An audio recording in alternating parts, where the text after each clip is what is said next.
Shalom, shalom, bien-aimés dans le Seigneur. Soyez tous bénis. Nous continuons avec notre formation des leaders d'église. La fois dernière, nous avons parlé de l'importance de la formation, c'était dans l'introduction. Et aujourd'hui, nous entamons la première leçon, intitulée « La préparation pour être un dirigeant d'église ». C'est notre première leçon.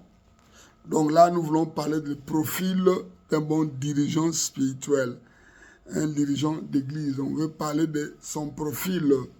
Oui, je dis encore, soyez les bienvenus au cours sur la formation de dirigeant d'église. Nous savons tous, bien aimés, qu'un dirigeant d'église ou un dirigeant spirituel est une personne très importante pour la bonne marche de l'église. Il joue un rôle très crucial dans l'église. Son travail fortifie l'église, édifie l'église. Donc, on parle d'un leader spirituel, d'un dirigeant spirituel. On parle d'une personne très importante. Donc, l'église, comme nous le savons tous, a été créée par le Seigneur Jésus-Christ lui-même. Il dit dans Matthieu chapitre 16, le verset 18, « Je bâtirai mon église ». C'est le Seigneur qui parle. « Je bâtirai mon église ». Et plus tard, Jésus a déclaré quelle est la raison d'être fondamentale de l'église. Après avoir dit qu'il va bâtir son église, et il va nous montrer la raison fondamentale de cette église. Pourquoi l'église doit exister? Et nous savons tous que l'église existe pour glorifier Dieu. C'est ce que la Bible nous dit. Donc si nous, en tant qu'église, nous existons, c'est pour glorifier Dieu, pour la gloire de notre Dieu. 1 Corinthiens chapitre 10.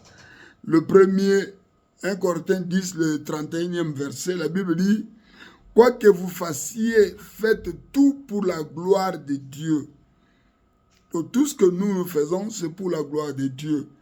Et Romains chapitre 15, le verset 16, renchérit en disant que d'un commun accord, d'une seule voix, vous glorifiez le Dieu et le Père de notre Seigneur Jésus-Christ.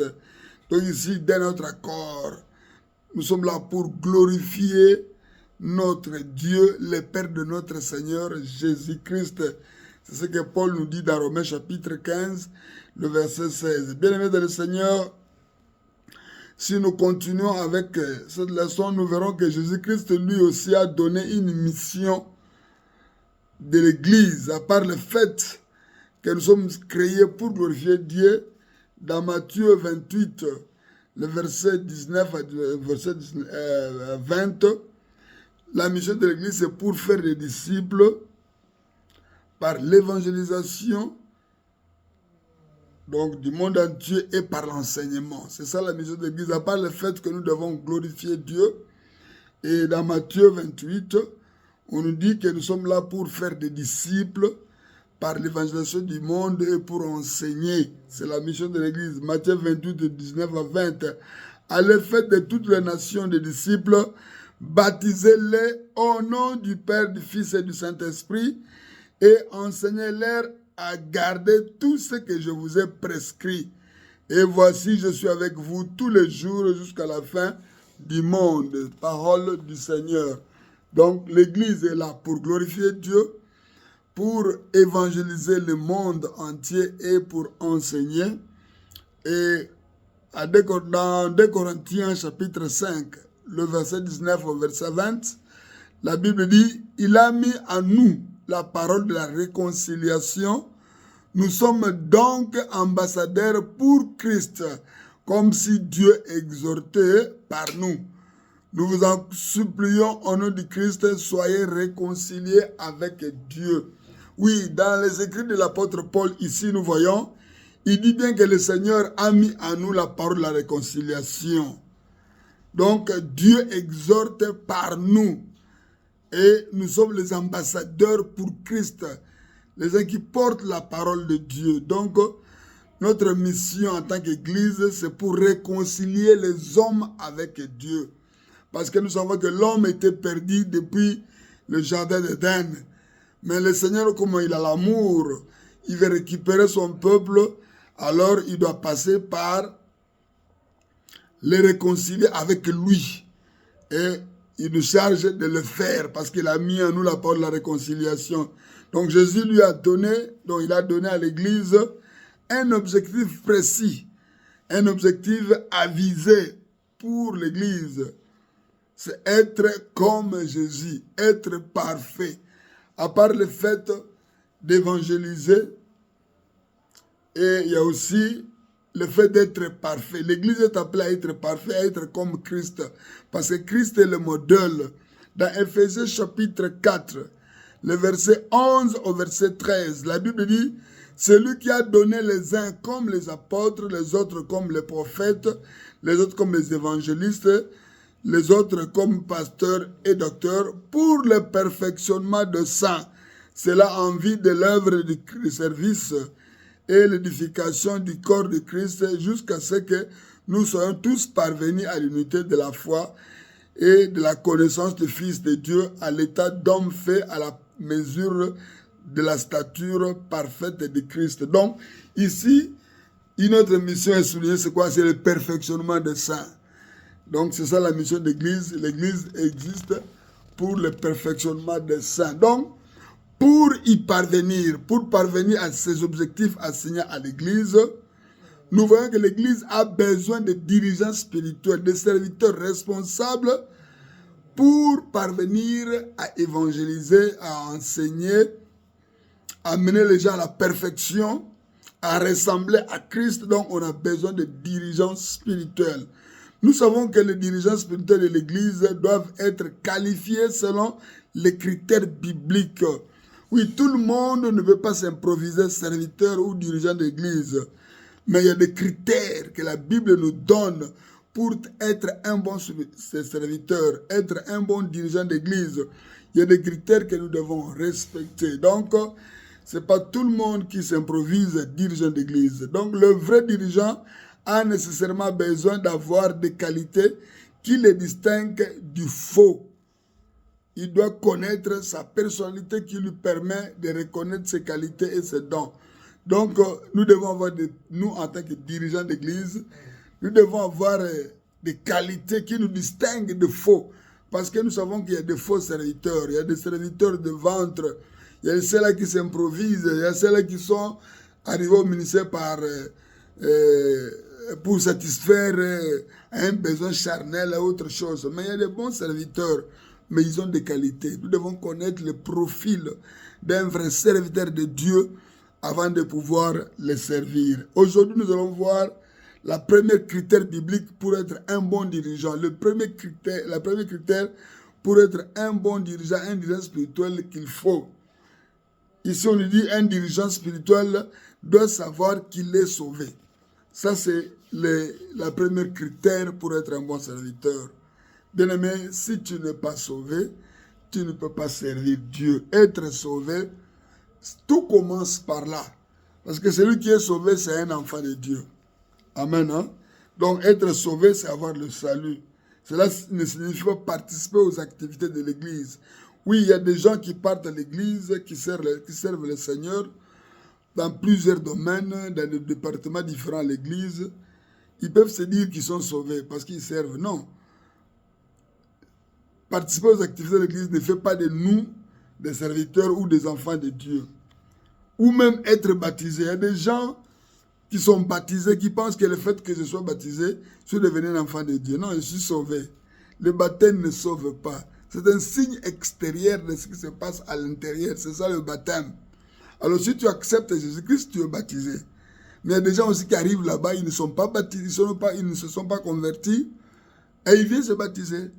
Et ils entrent en église sans être sauvés. Je me rappelle avoir baptisé un frère, il y a plusieurs années passées, à peu près 2 décennies passées, qui est revenu directement dans la vie ancienne. Cela veut dire le même jour où je l'ai baptisé, il est parti, il a repris sa cigarette, il a continué sa vie normale.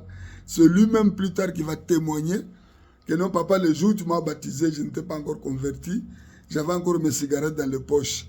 Donc, ça ne veut pas dire que quand je vais à l'église, je participe aux activités de l'église, je suis baptisé, qu'automatiquement je suis sauvé, je suis devenu un enfant de Dieu. Ce n'est pas ça. Être sauvé, c'est avoir le salut. Avoir le salut signifie être transformé. Bien aimé, quand on parle de sauver, être transformé. On ne peut pas servir Dieu sans d'abord être transformé. Donc être transformé dans l'être intérieur, donc par l'action du Saint-Esprit. Donc une personne sauvée, c'est un enfant de Dieu. Une personne qui a déjà accepté Jésus-Christ, qui est transformée, qui a déjà abandonné l'ancienne vie.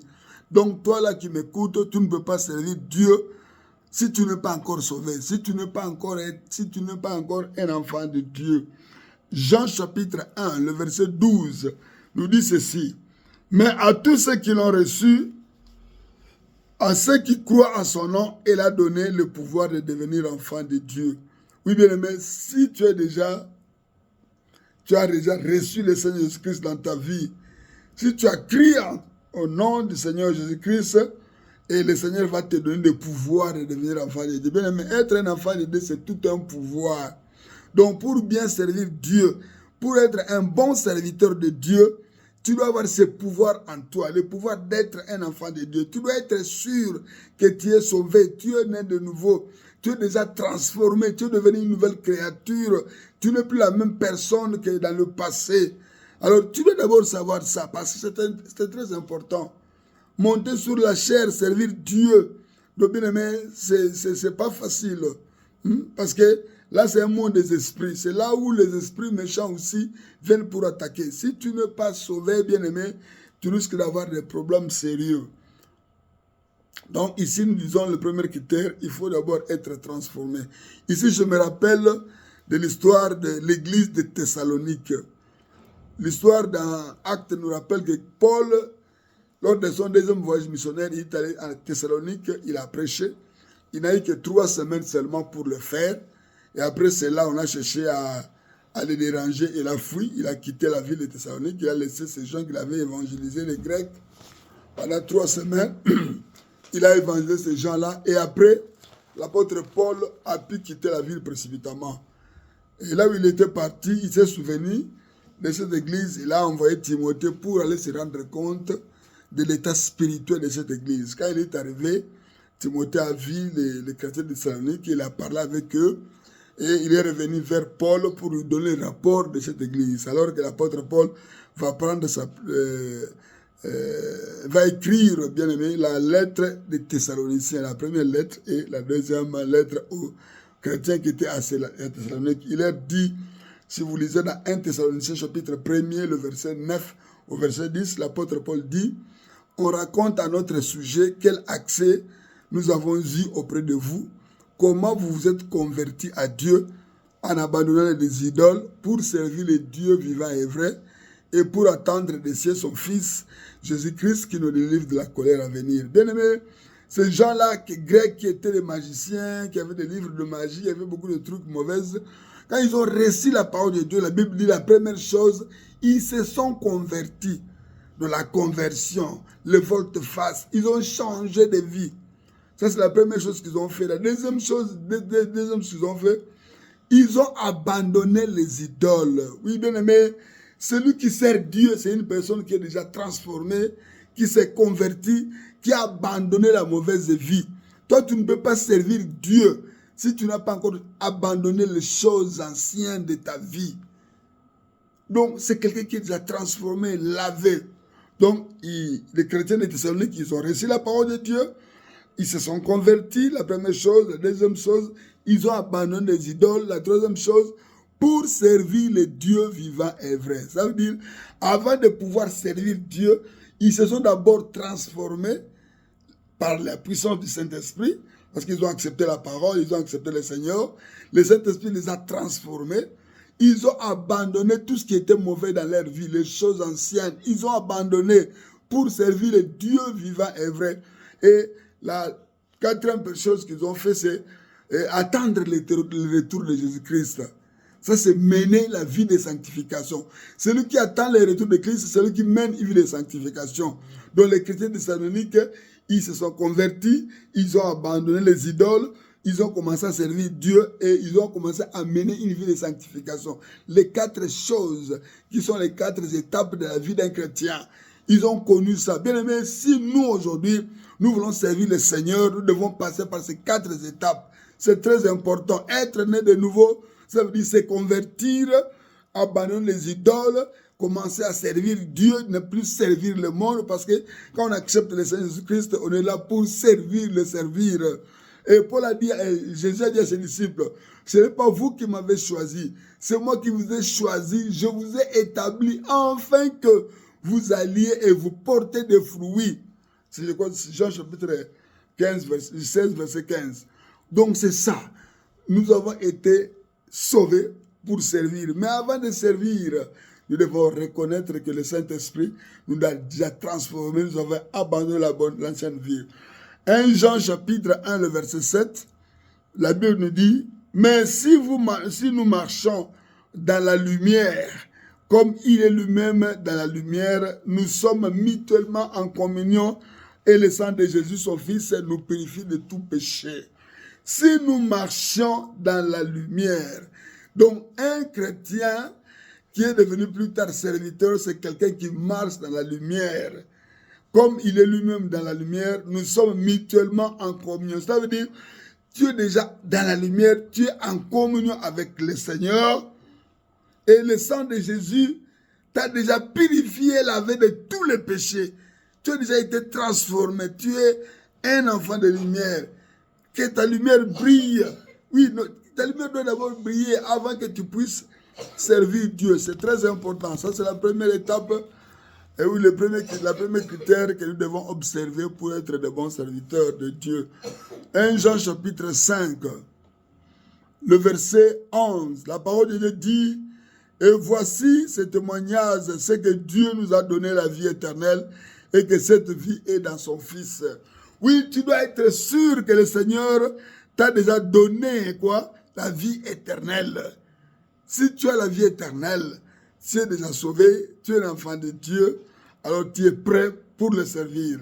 Oui, bien aimé, vous pouvez encore lire 1 Corinthiens chapitre 6, le verset 9 au verset 11. Lisez à la maison, écrivez ça à côté, lisez ça attentivement, vous allez comprendre ce que je suis en train de dire aujourd'hui.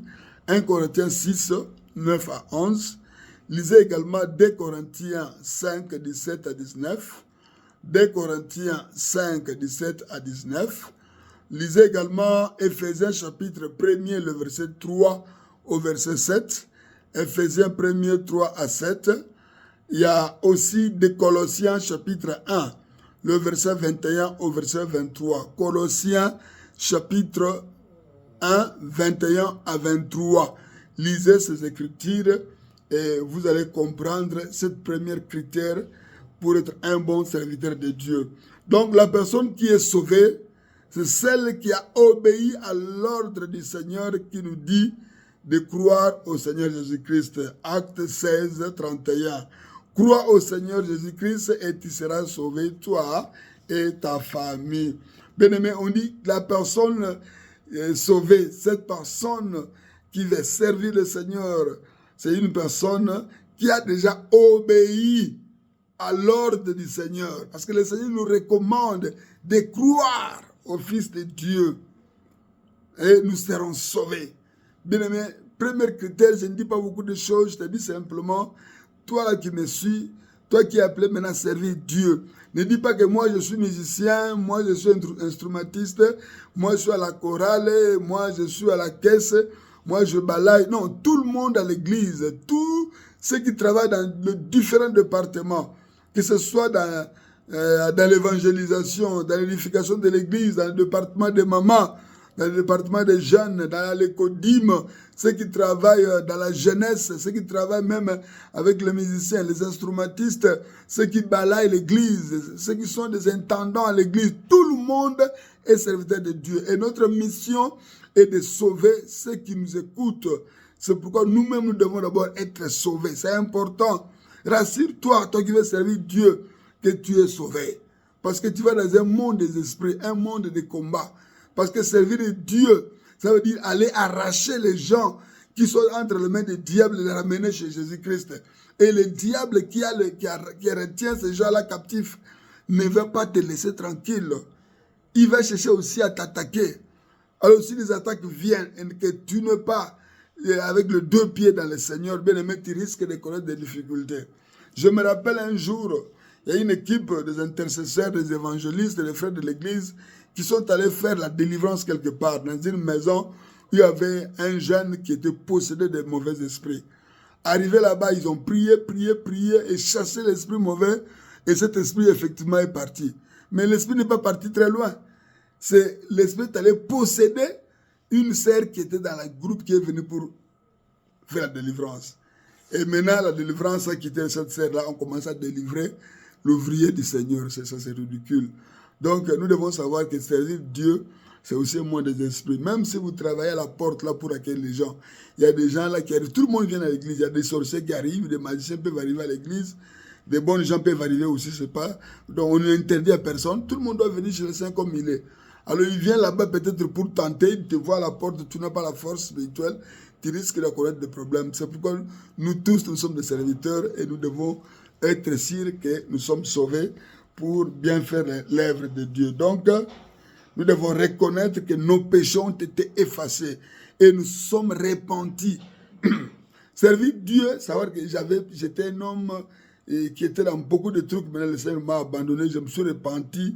Se repentir veut dire j'ai abandonné. Donc tu dois savoir que tu as abandonné les péchés, tu as abandonné les mauvaises choses dans ta vie si tu veux servir Dieu. Donc il y a plusieurs choses qu'un dirigeant spirituel doit faire. L'une de ces choses, c'est montrer aux gens le bon chemin. Ça, c'est le travail que nous devons faire en tant que serviteurs de Dieu, en tant que dirigeants d'église. C'est montrer aux gens le bon chemin. Les dirigeants montrent aux autres le chemin qui conduit à Dieu. C'est ça le bon chemin. C'est le chemin qui conduit à Dieu. C'est notre travail de conduire les autres à Dieu.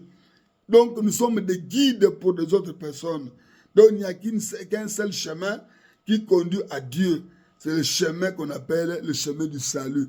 Tu ne peux pas conduire les gens au salut si tu n'es pas même pas toi-même sauvé. Non.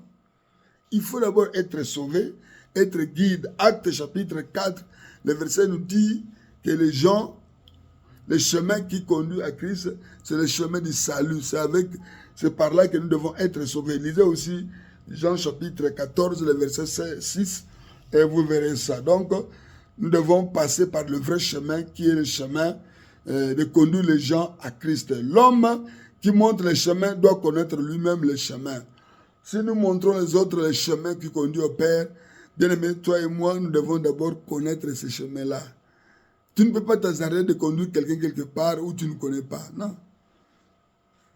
Il y a un proverbe africain qui dit ceci.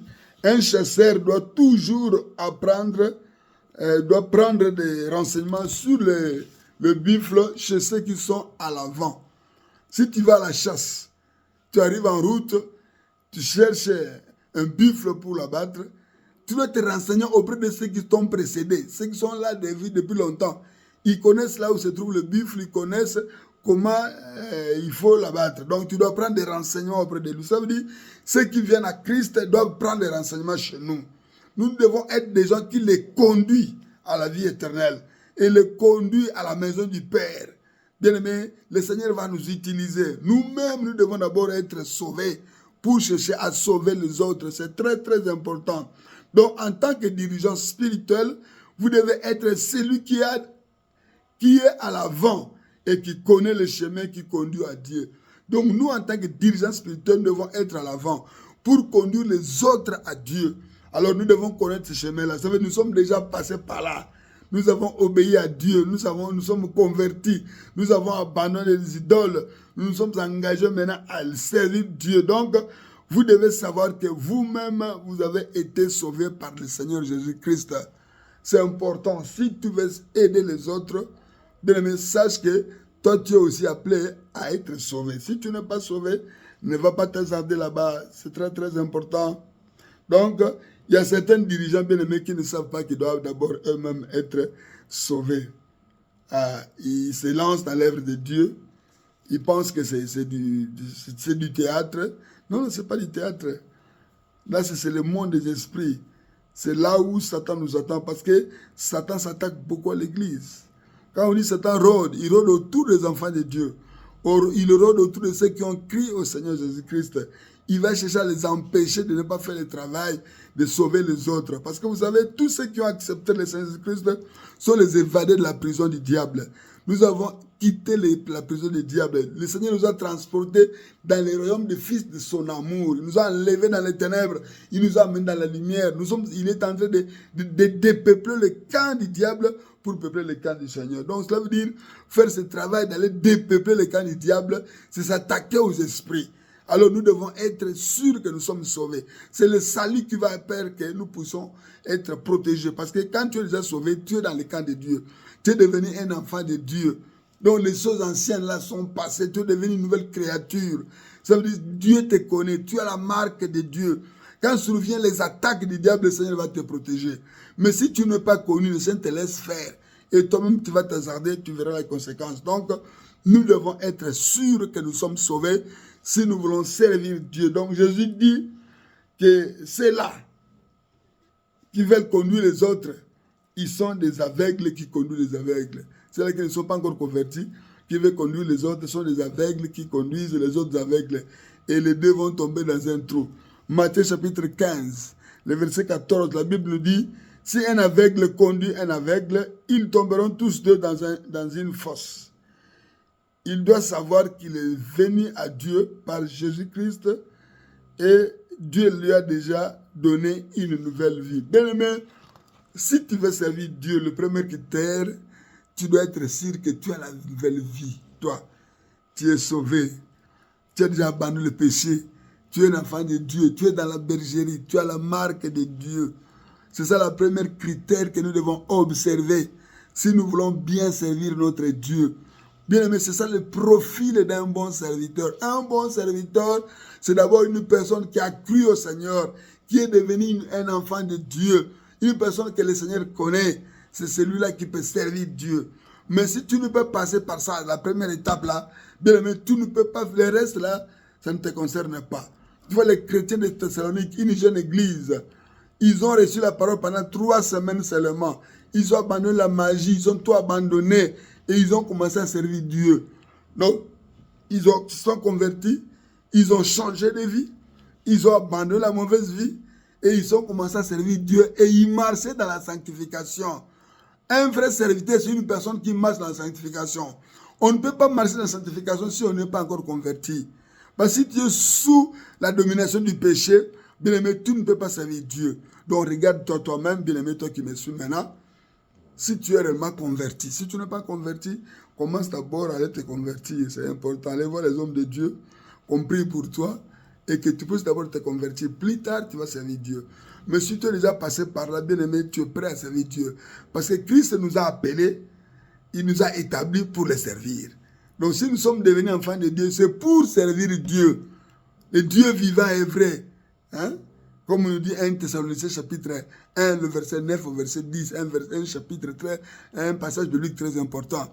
Donc bien aimé, nous avons vu aujourd'hui la première critère pour être un bon dirigeant d'église. Nous disons, nous devons être sûrs. Toi, tu dois être sûr que tu es sauvé. Moi, je dois être sûr que je dois sauver.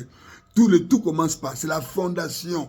Et les autres critères qui viendront après seront bâtis sur sur le fait que nous sommes sauvés. Et si nous ne sommes pas sauvés, bien aimés, nous ne pouvons pas nous attarder. Que le Seigneur bénisse ces petits enseignements d'aujourd'hui. Donc, prends le temps d'écouter. Prends un stylo. Écris tous les versets bibliques que nous avons cités. Essaie de lire ça attentivement. Et tu vas comprendre. Ça va beaucoup t'aider. Donc, je pourrais envoyer les questions dans le groupe WhatsApp de l'église, des questions auxquelles vous allez répondre et nous allons essayer de corriger, de voir si vous avez bien répondu. Mais si vous avez une question, n'hésitez pas à entrer dans le groupe WhatsApp de l'église, poser une question par rapport au premier critère. On pourra répondre sans problème. Que le Seigneur vous bénisse, qu'il vous fasse du bien dans le nom de Jésus-Christ. Amen.